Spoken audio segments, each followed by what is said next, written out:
सुन रहे हैं एजी एंटरटेनमेंट की धमाकेदार प्रस्तुति। बांध के बड़ी मरली बमाई गाल के बाटे हमरो सगाई हमरो सगाई हमरो सगाई पिया बतुर लेके जाई हमारा से अब ना ऊ देखल जाई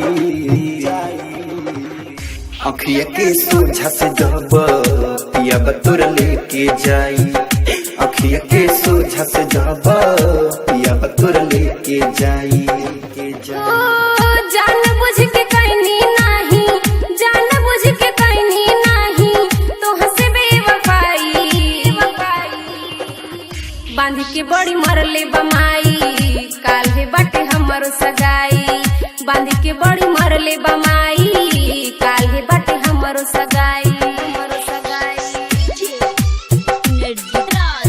आप सुन रहे हैं एजी एंटरटेनमेंट की धमाकेदार प्रस्तुति। अखिया के सोझा से जब पिया बतुर लेके जाई काल है बाटे हमरो सगाई। छोड़ी के हमके जदी ससुरा में जईबू जान तानी जान कबो लौट के न आईबू लौट के न आईबू लौट के न आईबू होता वे शादी मोर बाटे मजबूरी जिए के पड़ी अब हमनी के दूरी तोरा बिन अकेला कैसे हमसे ना रहाई अखिया के सोझा से जब पिया बतुर लेके जाई अखिया के सोझा से जब पिया बतुर लेके जाई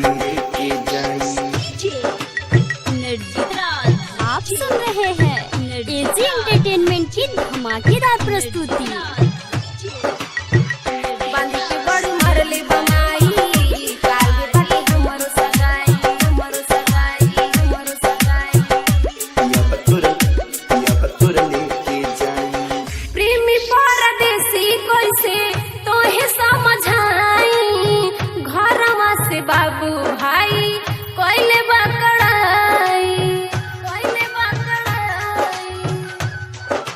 हाँ, बिना पानी मछली जैसन तड़प में रानी दिन रात पियब लोहरावे के पानी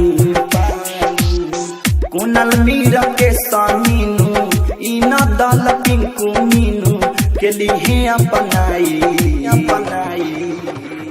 बांध के बड़ी मरले बमाई काल है बाटे हमरो सगाई बांध के बड़ी मरले बमाई काल है बाटे हमरो सगाई हमरो सगाई। तमाशा डिजिटल रिकॉर्डिंग स्टूडियो लखौरा।